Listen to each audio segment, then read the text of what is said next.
오늘 함께 나눌 하나님의 말씀은 고린도전서 13장 3절 한 절 말씀입니다. 우리 함께 한 절 말씀 같이 봉독하도록 하겠습니다. 함께 읽겠습니다. 내가 내게 있는 모든 것으로 구제하고 또 내 몸을 불사르게 내줄지라도 사랑이 없으면 내게 아무 유익이 없느니라. 아멘. 안녕하십니까. 저는 젊은이 사부 하모니 공동체를 담당하게 된 송기현 목사입니다. 젊은이 부서에서 이렇게 함께하게 된 것이 저에게는 너무나도 큰 기쁨입니다. 저는 다음 세대 사역에 상당히 관심을 가지고 그렇게 사역을 하고 있었는데 한 2년 전쯤에 우리 하모니 공동체가 다음 세대 사역의 심장과 같다라는 그런 생각을 하게 되었습니다. 전에 제가 초등 2부 초등학교 3학년, 4학년 부서를 담당했었는데요. 그때 담당하면서 각 가정에 찾아가서 부모님들에게 부모의 역할, 신앙 교육의 주체가 부모가 되어야 됨을 강조하고 그렇게 부모님들을 많이 만났었습니다. 그래서 교육부서 중에서 영화부서가 참 중요한 위치에 있다라는 생각을 했었는데 그 영화부의 부모님들이 하모니 공동체에 이렇게까지 연결은 잘 되지 않았던 모양입니다. 그런데 하나님께서 하모니 공동체에 대한 마음을 저에게 주셔서 생각나게 해주셔서 그 시점부터 기대를 가지고 기도하면서 기다리고 있었는데 하나님의 때가 되어서 올해부터 이렇게 또 담당할 수 있게 되었습니다. 사역이 시작되면서 올해부터 시작한 것이 또 더 큰 감사로 그렇게 다가왔습니다. 올해 젊은이 1부에 신입생으로 들어온 그 학생들이 제가 처음 초등 2부를 담당했을 때 4학년 학생들이었습니다. 그래서 더 큰 의미가 있고 사역들에 있어서도 조금의 동기부여가 좀 되고 있습니다. 우리 하모니 공동체는 아이들이 어려서 아직 금기에 금요 성령 기도회에 잘 참석할 수 없는 그런 가정들이 많이 있는데 제가 금기에 가보니까 그래도 아는 얼굴들이 꽤 보였습니다. 여러분들 초등부에 이렇게 가시면은 예배 시간에 누워서 등을 땅에 대고요 뱅글뱅글 도는 애들이 있어요. 근데 그때 제가 초등부를 담당했을 때 그 초등부서에서 예배 시간 뒤에서 땅에 등을 대고 뱅글뱅글 돌던 애가 지금 금기에 가보니까 자기 스스로 버스를 타고 그 금요일날 밤에 와서 예배를 드리고 있는 겁니다. 예배 드리고 있는 모습만 봐도 저에게는 참 감동이 되는 그런 순간이었죠. 그래서 앞으로 젊은이 부서에서의 사역들이 너무나도 기대가 되고 또 이렇게 4부 예배에서 말씀을 나누게 된 것도 너무 감사하게 생각하고 있습니다. 첫 설교를 준비하면서 떠오른 주제가 사랑이었습니다. 사랑은 누구나 관심을 갖고 있는 주제이지요. 특히 청년들에게는 더욱 중요한 질문일 것입니다. 하지만 성경이 말하는 사랑과 우리가 흔히 생각하는 사랑은 같은 의미일까요? 성경에서 사랑은 헬라어로 여러 단어로 표현되고 있습니다. 아가페는 무조건적이고 희생적인 그런 사랑이고요. 필레오는 우정과 친밀함 이런 것을 뜻하고 또 스트로게는 가족애, 에로스는 열정적이고 또 낭만적인 그런 사랑들을 나타내는데 사용되곤 합니다. 우리가 일상에서 이야기하는 사랑은 주로 필레오, 에로스 이 정도로 사용할 수 있을 것 같은데 연애를 시작하기 전 썸 타는 정도를 얘기할 때 필레오 이렇게 사용할 수 있을 것 같고요. 썸에서 좀 더 진전해서 가까워져서 사귀게 되고 또 결혼까지 가게 되는 것을 에로스 이렇게 표현할 수 있을 것 같습니다. 처음 만나서 호감을 갖게 되고 더 알아가고 싶고 또 만나고 싶고 더 시간을 함께하며 이야기하고 싶은 마음 가운데에 설렘이 넘치겠지요. 손만 살짝 닿아도 짜릿한 뭔가 멈추지 못하겠는, 더 가까워지고 싶은 그런 욕망이 우리를 더욱 뜨겁게 이렇게 만들곤 합니다. 그런 뜨거운 감정 가운데에서, 그런 감정 가운데 있을 때에는 상대의 단점도 전혀 보이지가 않고요. 주변 사람들이 그 사람을 험담을 해도 잘 들리지도 않습니다. 그 사람의 모든 것을 다 사랑할 수 있을 것처럼 그렇게 생각이 됩니다. 그런데 그 시기의 끝이 정말 금방 찾아온다는 것이죠. 특별히 하나님께서 정해주신 그런 규칙들을 따르지 않을 때에는 더 빨리 그 시기가 찾아옵니다. 현대사회에서는 결혼 전에 동거를 하거나 관계를 갖는 그런 일들이 더 이상 우리에게 낯설지 않은 일들이 되었습니다. 많은 사람들이 사랑을 확인한다고 그것을 핑계로 이러한 방식을 택하지만 이러한 사랑은 종종 감정이 식으면 의리나 책임감 같은 감정으로 변질되어서 결국 깨지는 경우가 참 많이 있습니다. 오늘 본문 3절은 내가 내게 있는 모든 것으로 구제하고 또 내 몸을 불사르게 내줄지라도 사랑이 없으면 내게 아무 유익이 없느니라 라고 말하고 있습니다. 세상은 내게 있는 모든 것으로 구제하는 것을 사랑이다 라고 말합니다. 내 몸을 불사르게 내어주는 것을 사랑이다 라고 말하죠. 그런데 성경은 내게 있는 모든 것으로 구제하고 또 내 몸을 불사르게 내줄지라도 그 안에 사랑이 없으면 아무 유익이 없다라고 말하고 있는 것입니다. 그러니 세상이 말하고 있는 사랑은 사랑이 아니다라고 성경은 말하고 있는 것입니다. 저는 호산나 교회에서 결혼을 했습니다. 담임 목사님께서 주례해 주신 1호 교역자입니다. 결혼식 중에 신랑이 신부에게 또 신부가 신랑에게 이렇게 편지를 써서 읽는 시간이 있었는데 제가 그때 읽었던 그 편지 때문에 담임 목사님께서는 이거 나중에 감당 어떻게 하려고 하냐고 이렇게 저한테 말씀하셨던 것이 기억이 납니다. 저는 제 아내를 호산나 교회에서 와서 교육자로 와서 소개로 만났습니다. 호산나 교회에서 인턴 전도사로 1년을 사역했었고 그리고 그 다음 해에 파트 전도사로 또 1년을 사역하는 가운데에 그 한 해가 마무리되어 가고 있을 때 같이 함께 사역을 하셨던 여자 전도사님과 또 한 분 집사님께서 공동 작업을 하셔서 소개를 시켜주셨습니다. 그 전에 얼굴은 많이 봐왔던 그런 자매였습니다. 제가 인턴 전도사로 오게 되면서 첫 번째 했던 사역이 무엇이냐면은 일부 성가대였습니다. 부임하고 이틀째에 저한테 모르는 번호로 문자가 한 통 왔는데 전도사님 주일 새벽 5시까지 성가대 연습실로 오시면 됩니다. 이 문자를 제가 받았어요. 그래서 저는 그 문자를 받고 그때부터 2년 동안 일부 성가대 대원이 되었습니다. 그리고 그 성가대의 반주자가 제 아내였지요. 서로의 존재는 알았지만 한 번도 대화는 나눠본 적이 없었어요. 그래서 눈인사 정도만 했었는데 이 소개받는 날 처음으로 대화를 해보게 되었습니다. 첫 인상과는 다르게 차갑지 않았고요. 그리고 조금 털털한 모습에 마음이 조금씩 열리고 있었습니다.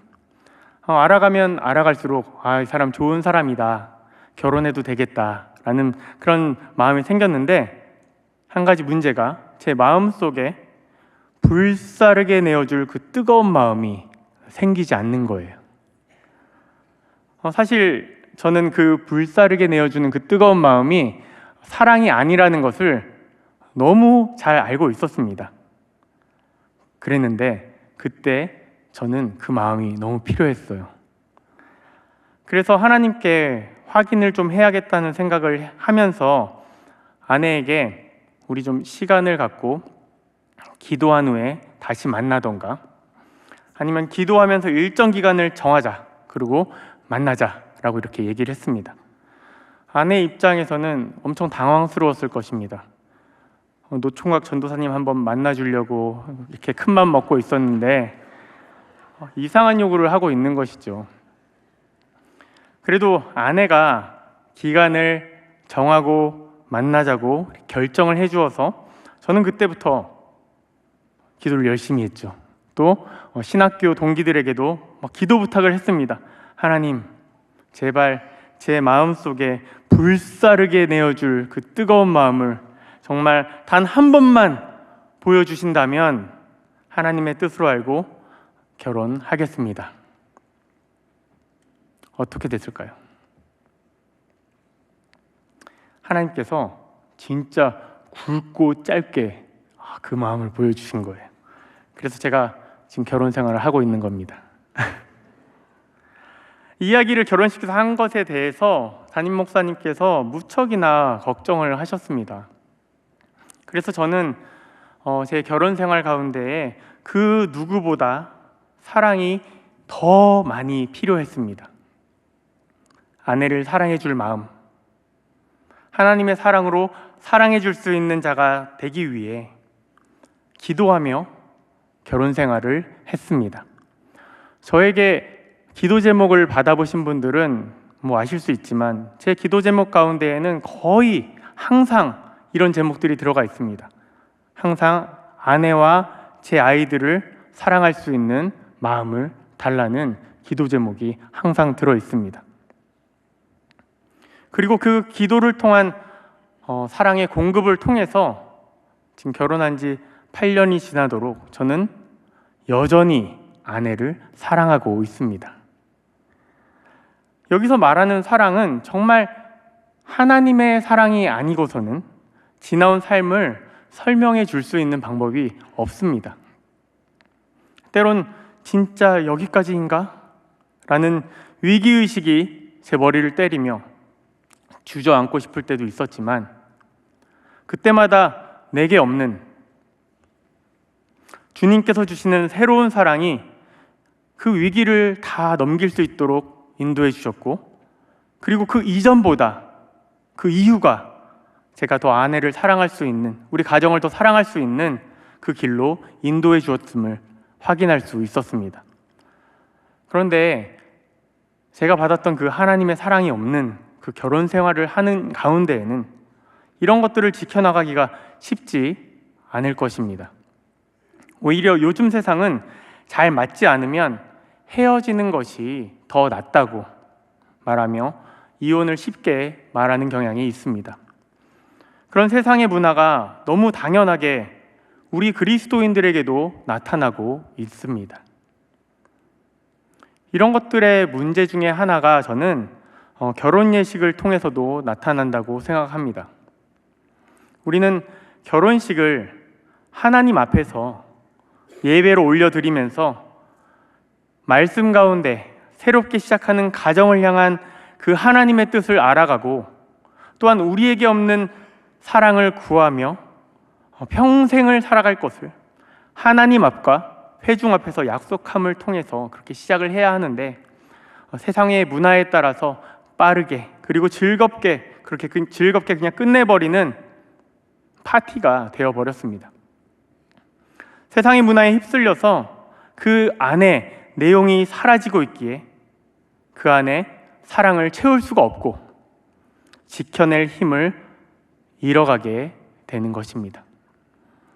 고린도전서 13장은 사랑장입니다. 그 안에 나타나는 사랑은 온전한 사랑, 아가페의 사랑만을 보여주고 있습니다. 4절부터 7절까지의 말씀을 한번 같이 읽어보도록 하겠습니다. 같이 읽어보겠습니다. 시작. 사랑은 오래 참고, 사랑은 온유하며 시기하지 아니하며, 사랑은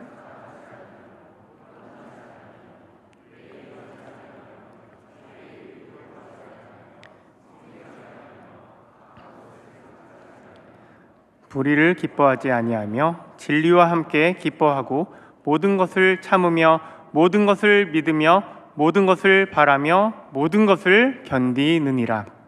아멘. 여러분들 어떤 사랑을 하고 계십니까? 사랑을 보여주는 이 많은 수식어들 가운데에 나는 이 부분은 자신 있다라고 생각하는 부분들이 있습니까? 방금 시작한 뜨거운 사랑 가운데에서는 다 가능하다, 나는 이건 다 전부 자신 있다 라고 얘기할 수 있습니다. 그러나 우리가 이룰 수 없는 사랑임을 결국은 깨달을 수밖에 없습니다. 왜냐하면 우리에게는 사랑이 없기 때문입니다. 이 사랑을 가지고 계신 분은 오직 한 분, 하나님밖에 없습니다. 우리와의 약속을 지켜내기 위해서 자기의 아들을 아낌없이 내어주신 그 사랑, 수많은 배신과 모욕 속에서 그 약속을 이루어내신 그 사랑, 오직 우리만을 생각하시면서 아낌없이 베풀어 주신 그 사랑, 십자가의 사랑, 그것이 바로 진정한 사랑입니다. 저는 결혼 생활을 통해서 그 사랑을 배워갑니다.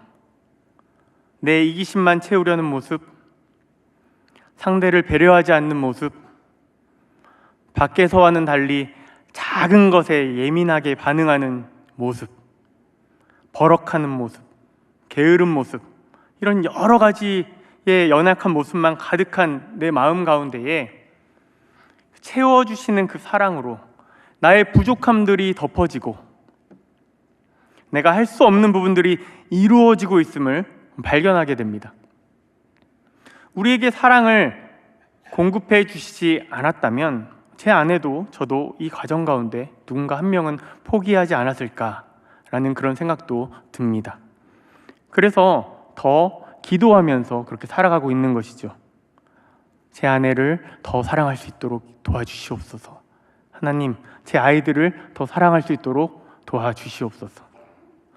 때로는 우리는 착각을 합니다. 모성애, 부성애로 자녀들을 우리가 사랑할 수 있다고, 사랑하고 있다고.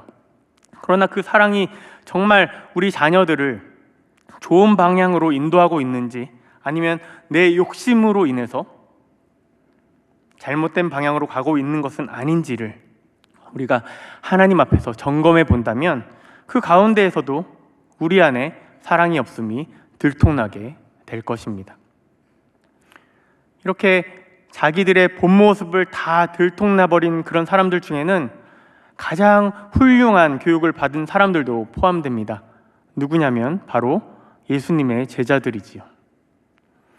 부르심을 받아서 예수님을 따를 때에는 어떠한 고난과 역경이 와도 예수님을 놓지 않을 것 같은 그런 자신감과 포부가 있었습니다. 마태복음 26장 33절에 나오는 베드로의 고백입니다.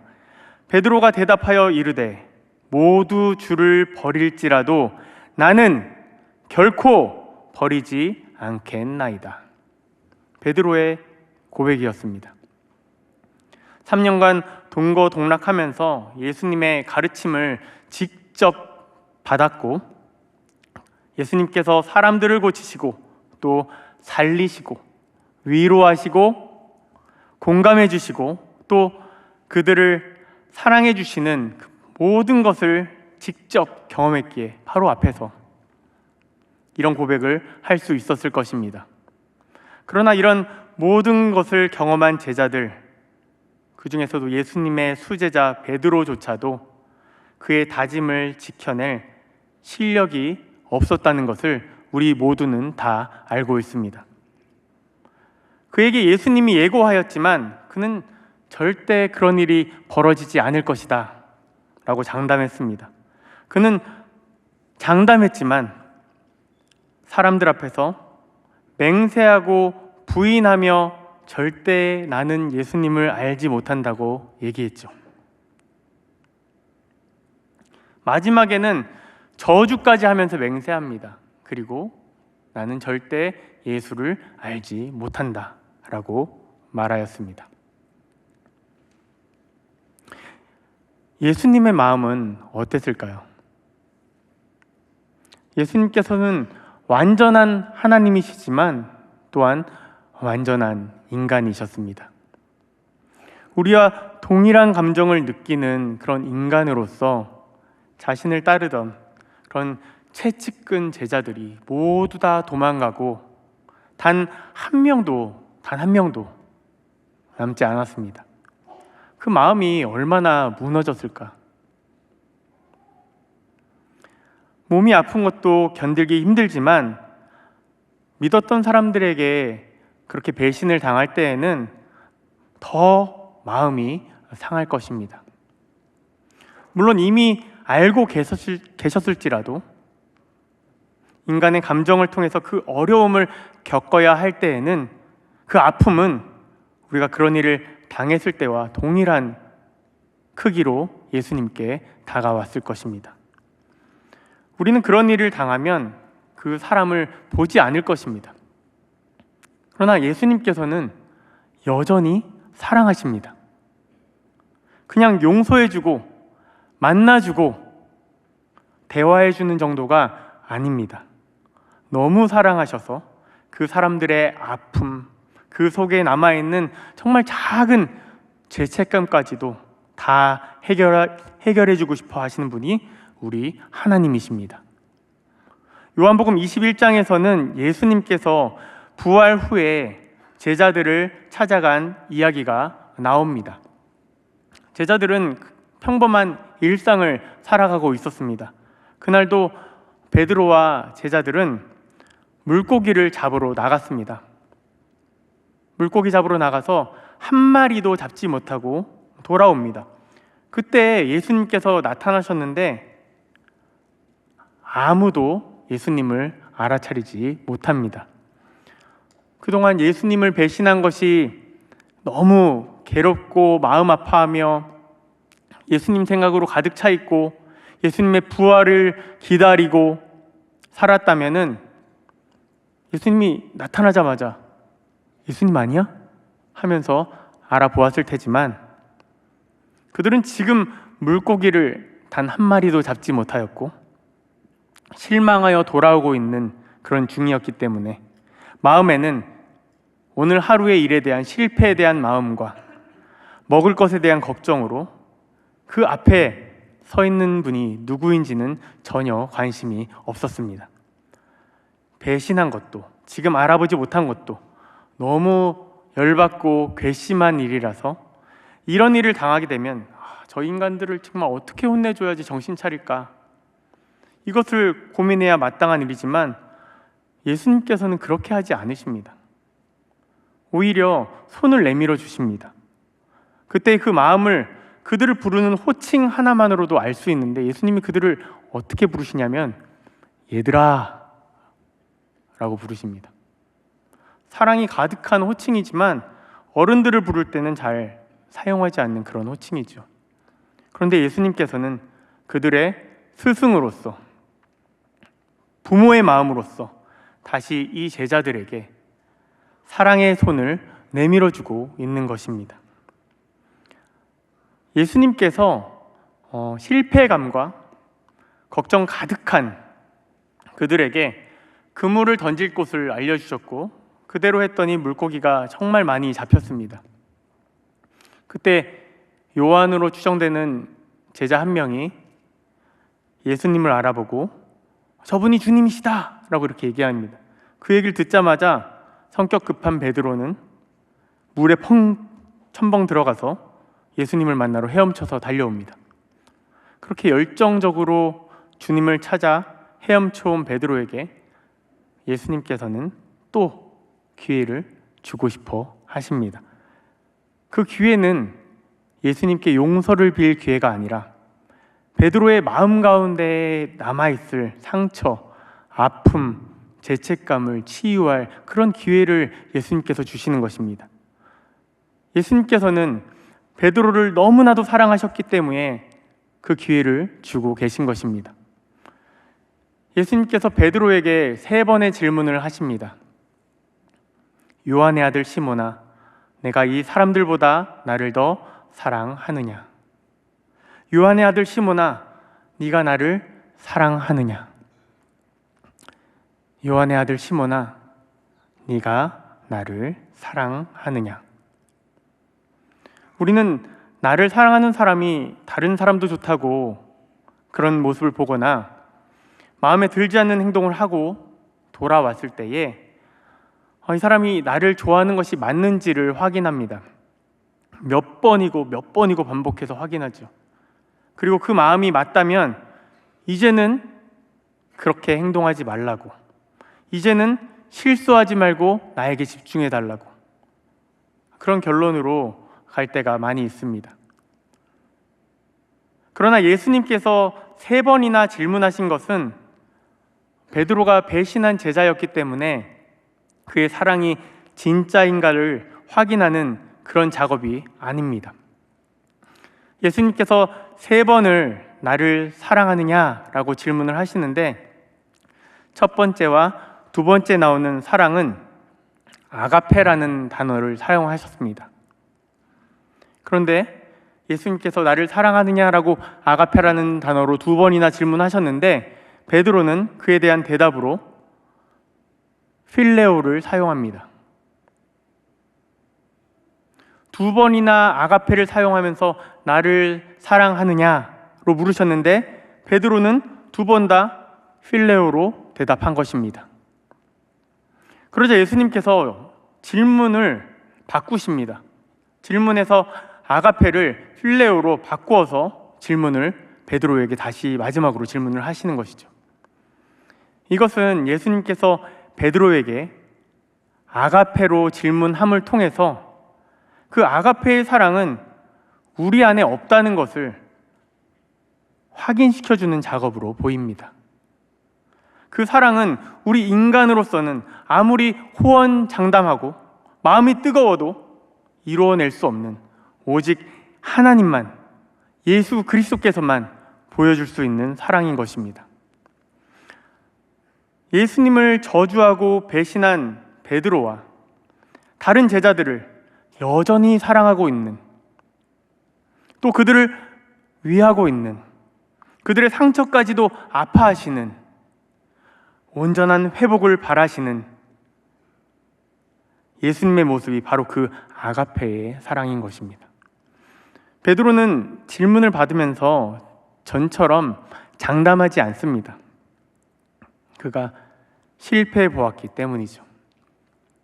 자신이 있었지만 현실 가운데 무너져 보았기 때문에 두려운 마음이 있는 것입니다.